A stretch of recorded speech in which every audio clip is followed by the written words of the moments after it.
this is really interesting. Let me show you some stats here. Doctors' interpersonal skills are valued more than their training. Wall Street Journal article. People place more importance on doctors' interpersonal skills than their medical judgment or experience, according to the latest Wall Street Journal interactive healthcare poll. And doctors failing in these areas are the overwhelming factor that drives patients to switch doctors. In other words, for them to fire you. 85% of those polled said treating a patient with dignity and respect is an extremely important quality in a doctor. And 84% cited listening carefully and being easy to talk to are important qualities. So that, and again, this is why there's certain things that we say specifically, like in a regular visit. We come in and say, hey, Mary, how's your day going? Immediately, we want to personalize it. I mean, I can't tell you how many doctors I've been to. I just recently was in a dentist. He didn't even say my first name, didn't say anything personal at all. And he just went through the chart. I see you're having this. Let me take a look. I mean, he didn't even treat me like a human being, just like the lady, the office that had the window shut. They're not even treating me like a human being. And remember, I'm their boss. I'm their employer, and that's how they're treating me. And by the way, this is what I used to tell my staff all the time. Staff would complain about this or this about a patient or something. I said, I just want you to know, they're your employers, not me. The check just comes through me. I want you to know that's the person that's paying you, and that's how you better start treating them. You better acknowledge that. So I was real clear that my patients knew how valuable it was to treat them with respect and courtesy in some of these factors. And the same with, before I go on to this, the same with, the four major categories that the patients want to know. What's my problem? Can you help? How long is it going to take to feel better? What's it cost? Well, that's what the patient wants to know consciously and subconsciously. You better nail it. So it's very easy to go way off mark. You close the window, you make the patient wait, you don't personalize what you're doing. I mean, in no time, and then do that in the beginning of the relationship when it's most fragile. And that was the other thing I taught my staff. I said, I made sure they were quite clear the stages of a relationship. I said, what you can do and get away with on the 10th visit doesn't even compare what you can or can't do on the first visit. I made sure they were crystal clear that it was not equal. Each visit was not equal.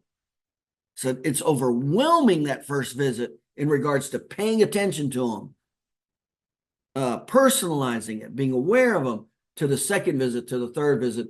I said, and then down the road, if you need to make somebody wait and it's their 10th visit and not very long and it's only because of a particular incident, it's not normal routine, they won't have any problem with it because they know, they already know how efficient you are and how easy it is for them to get in and out. But go ahead and do that on the first visit and you'll destroy the relationship. So it makes, and I made sure they knew the different stages of the relationship with bonding, rapport, and trust, with natural factors. So here we go. Listen, okay. Only, let's say 85% of those polled said treating a patient with, okay, we talked about that. Only 58% said having a lot of experience treating patients with your medical treatment was extremely important. And I just found that to be true. I said, I never, ever said I was an above average chiropractor. Never. From a clinical standpoint. I was just a pretty average chiropractor. I was solid. I definitely wasn't below. But you came in my office, I was solid. But I was not the clinical expertise. But let me tell you what I was. I was an extremist with paying attention to patient satisfaction, knowing their conscious and subconscious likes and dislikes, and what they wanted and needed, and what the common problems that they didn't like dealing with doctors and doctors' offices. I was an extremist. You talk to any of my staff members, I go off the chart. I'm going through the halls, and I purposely would look as I passed off anybody who was waiting, because that was not allowed. And they knew it. And that means staff meeting time, we were going to go into why was that person waiting? And they were going to know that that was their employer, So I taught them all this stuff. I taught them what was important to the patient, what's a priority to the patient, all that. And then I made sure they know they're your employer, not me. The check just comes through me. So these starting numbers show that the doctor's training and knowledge of new medical treatments are less important in many patients than their interpersonal skills. Treating patients with respect, listening carefully to their health care, and really caring, says so and so and so. Okay. While 78% of those polls cited being up to date with the latest medical research and treatment as extremely important, only 54% that describes their doctor well. In other words, 46% of the patients here in this poll do not feel like they're getting treated right. The large gap indicates that this is a level of information available to consumers. As the level of information to consumers increases and patients become more proactive, there's an increased likelihood they will ask doctors about treatment alternatives their doctors are not aware of, et cetera, et cetera. As consumers become more proactive, they also become more aware of just how challenging it is for physicians to stay abreast with many advances taking place in healthcare. While 72% of poll respondents said they hadn't changed doctors for any of the reasons listed, 14% of those who did change a doctor in the past 5 years said it was because the doctor didn't listen carefully. That's number one. And 13% said they switched doctors because of being kept waiting too long. So the number one doctor problem is lack of interpersonal skills. The number one office problem is waiting.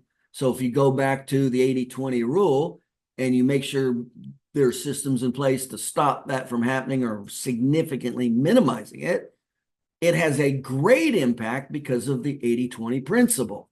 That's why we pay so much attention to the top few. When it comes to contacting a doctor on non-urgent questions, 71% they prefer to communicate over the telephone and only 8% by email. As an example, that's like when things got busy. The worst thing you could do is act and look busy. That's the worst thing you could do. So when my office was real busy, patients are moving through and all that, I wanted to make sure the patient still felt that the time they got was quality. So what did I purposely do? I did this on purpose. On purpose. I walked in the room and I sat down. I sat down on purpose to show them I'm not rushed. And I made sure my body language wasn't rushed. Body language slowed down. I went in and I just sat it was like almost like a stool. So it wasn't like a total seat, but it was like a stool, I wanted them to know I'm totally stopping with you, present time consciousness, right here, right now. And none of all this other stuff, all these patients moving, that has nothing to do with me and you. I'm in this relationship with you right now. I'm paying attention to you. All right. So that's what is so important. So again, it's amazing. So what's the point of all this? It's amazing what you can do in life, whatever category you're on. That not right now, we're talking about patient education. But in anything in life, if you pick out, the top 2 or 3 things that make you successful or in whatever category you're trying to achieve, and then do the same thing in the negative department, go, what are the top 2 or 3 things that make people a lack of successful? And there you go. It has a major impact, not just a little. Let's look at some statistics. Which of the following qualities are extremely important to you in a doctor or the doctors you treat? A. B. Which of the following phrases, if any, do you think describes your current doctor well? Okay. So it says extremely important or describes your doctor well. Treats you with dignity and respect, 85%. Listens carefully to your healthcare concerns, 84%. Only 68% said their doctor does. Easy to talk to. 84% is important. Only 69% are getting it. Takes your concern seriously. 84% say it's important. Only 69% delivery. Is willing to spend enough time with you. And remember, it's not, I say this all the time. Time is perception. It's not quantified. So when we say time, it's based on quality, not quantity. And this is a huge mistake doctors make when they come out of school. They think they have to spend a lot of time with the patient. And I say all the time, you can spend 20 minutes with a patient, 30 minutes with a patient, and not cover the key components and not be personal and nail some of the main things they want. And it'll be a terrible visit for the patient, even though you spent a lot of time with them. You can spend a very, very short amount of time. In my case, I spent 1 to 3 minutes with a patient. You go, how can you get away with that? Because of the strategy, because I didn't just walk in and act like it was 1 to 3 minutes. It was purposeful. It was specific. It was very specific things that were said to engage the patient, to let them know this is a personal communication, personal interaction. And it was focused on exactly what they wanted, not talking about the ball game that day. That's why I could get away with a 3-minute adjustment. And I had a 74% referral rate. That's what needs to be learned. It's not, and one of the ways I try to explain this to doctors is if you want a light on, you flip the switch. Well, are you satisfied if you flip the switch and the light comes on? You go, yeah, well, that's what you wanted. You wanted the light on. How long did that take? Less than a second. How much was time relative to the quality? How much quality was there? Real high, the light's on. How much time? Very little. See? And that's what I talk about when I go into how to process a patient, whether it's day 1, 2, 3, 4, a routine visit.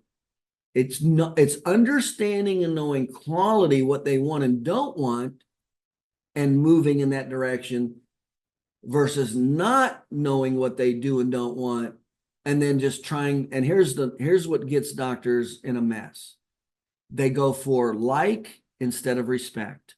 Let me say that again. They go for like. They want the patient to like them. They think the patient will stick around if they like them. And here's what happens. When you go for like and you don't do the characteristic points that they want, focused on the key things that they want, then they will no longer like you or respect you, and they fire you. And that's the one big thing that most doctors coming out of school don't understand. It has nothing to do with like. It has to do with understanding what the patient wants, be friendly to them, deliver efficiently, effectively with time, money, and treating them with respect. But you got to know what they are. Well, that's why we put so much emphasis on all of these categories that we train into patient education. It's not an accident. Okay, so truly cares about you and your health, 81%, 63% is getting delivered, has good medical judgment, 80%, they feel 65% delivery. Ask good questions to really understand your medical condition, 79% versus 60%. See, that's why some of these things relative to reversing, acknowledgement, covering a topic and engagement, that creates the personalization. Okay, is up to date with the latest medical research and treatment, 78, they say 58, only 54% delivery. Can you see on a short notice if necessary? 71%, 53% is not being delivered or is being delivered. Responds promptly when you call or email with questions or concerns, only 60% versus 38%, only 38%. So that's a huge problem there. Response is a huge problem. Has a see, and when I see stuff like this, I'm putting an office policy in place that patient immediately, when that patient calls in and wants to talk to the doctor, email, that there's like a certain time frame to get back. There's a minimum time frame to get back to them. And that becomes a policy in the office because of this. Has a lot of experience treating patients with your medical condition. That's kind of unusual. Only 58% feel like that's the case. Or that's in degree of importance. That's degree of importance. Has a lot of experience treating patients who are 58. So say barely over 50%. And they 45%, only 45% feel satisfied. That's a huge problem right there. Could get you admitted to a leading hospital if you need it, 55%, 46%. So has been trained in one of the best medical schools. That's not a priority. 27%, not even a priority. Is of your own sex or gender. How important is that? 15%, not at all. Is of your own race or ethnic background. Even less, 10%. Come to the next one. In the past 5 years, have you ever changed your doctor for any of the following reasons? Number one reason, and this, the first column is male, the second column is female. The accumulation is both sexes. Didn't listen carefully to you.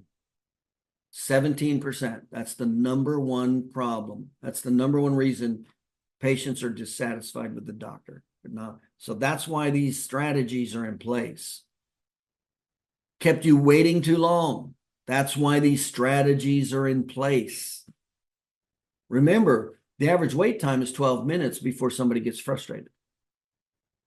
And nobody likes to go to a counter, turn to the waiting room in any kind of healthcare office, and there already be 1, 2, or 3 people sitting there. Nobody likes, because now they know they're going to have to sit there a while. Doesn't treat you with respect. That's usually as an unconscious byproduct. Most doctors don't even know they're doing it. Wasn't available when you needed him or her, 12%. Had nurses or office staff you didn't like, 13%. So that's not a big number. I got so many doctors think that the office staff is so important to the office. It's not. The most important the office staff does is not screw up. They don't come because of the office staff, but they will not come because of the office staff because they're not treated well. Didn't explain your medical problems so you could understand them, 10%. Didn't answer your questions honestly and completely, 8%. Wasn't knowledgeable and competent, 7%. Charged fees which were unreasonable, 7%. Didn't seem up to date with medical advances, 6%. Didn't order the appropriate test, 6%. Refused to accept a second opinion from another doctor, 3%. So you see the clinical parts are down low. The interpersonal categories, listening, waiting too long, not spending enough time. And again, it's not the amount of time, it's where the key points handled. Was it quality over quantity?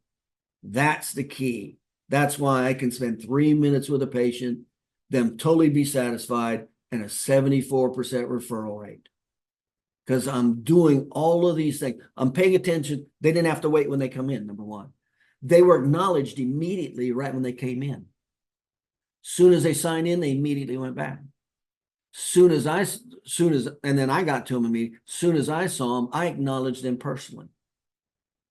My body language let down, my tone, my speed, it doesn't matter what was going on behind me. I paid attention to tone, speed, body language. And then, of course, the words. Engagement, personal engagement, but also if they take you off track, I didn't follow up. If they said something about the ball game, in other words, something that was totally irrelevant to this process, this treatment, I didn't keep following up with them. And that's where doctors make big mistakes. Patient says something about the ball game, doctor says something else, or the weather or whatever. Next thing you know, you're not even talking about the reason the patient is paying you. That's a great way to get fired.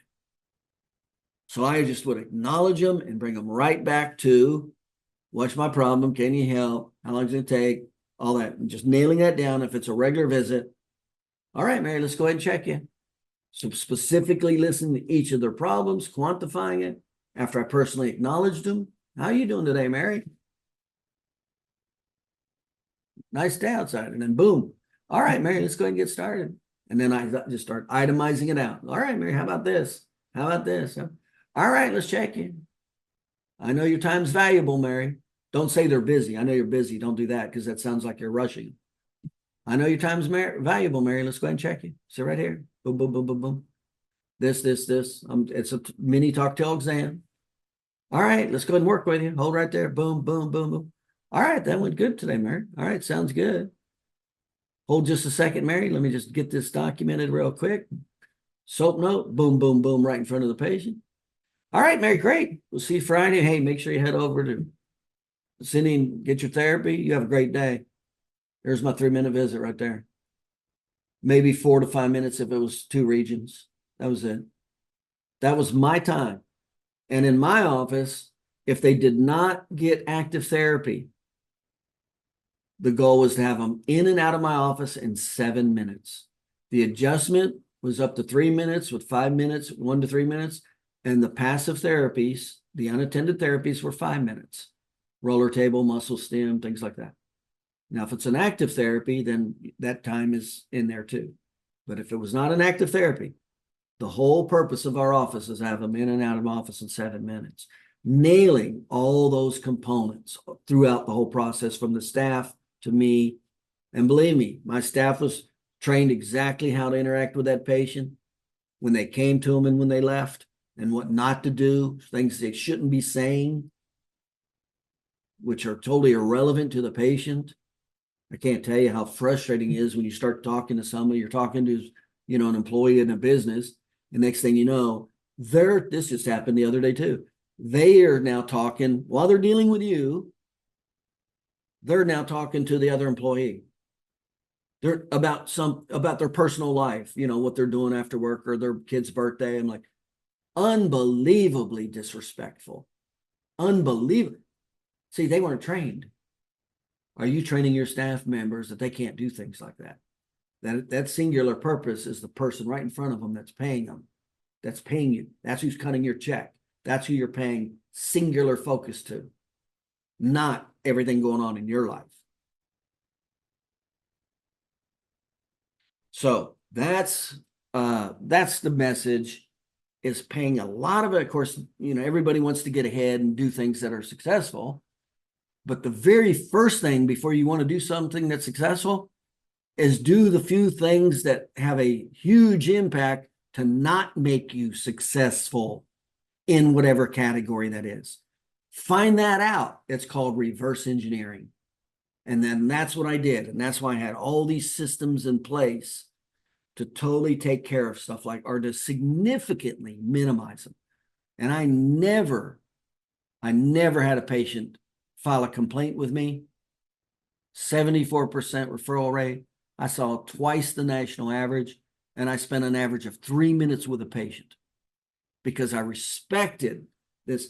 So that's why we pay so much attention from each visit, from the phone call, how to handle the phone call and what to say and not to say, to when they come in the office, what to say and what not to say, to moving them through from day 1 to day 2. This is why we put so much attention on what that staff member needs to say when the patient comes to them, when they do that activity that they're doing, and when the patient leaves. For each of the visits, we do not leave it up to randomness. I don't want my staff member talking about her kid's birthday to another staff member while she's trying to process a patient. That's disrespectful, rude. It's all the reasons you'll get fired. And you won't even know it. If you're not training your staff and all this, you will not even know it because you're in the back. That's why we pay so much attention to these high efficiency quality points that have nothing to do with chiropractic. Nothing to do with chiropractic.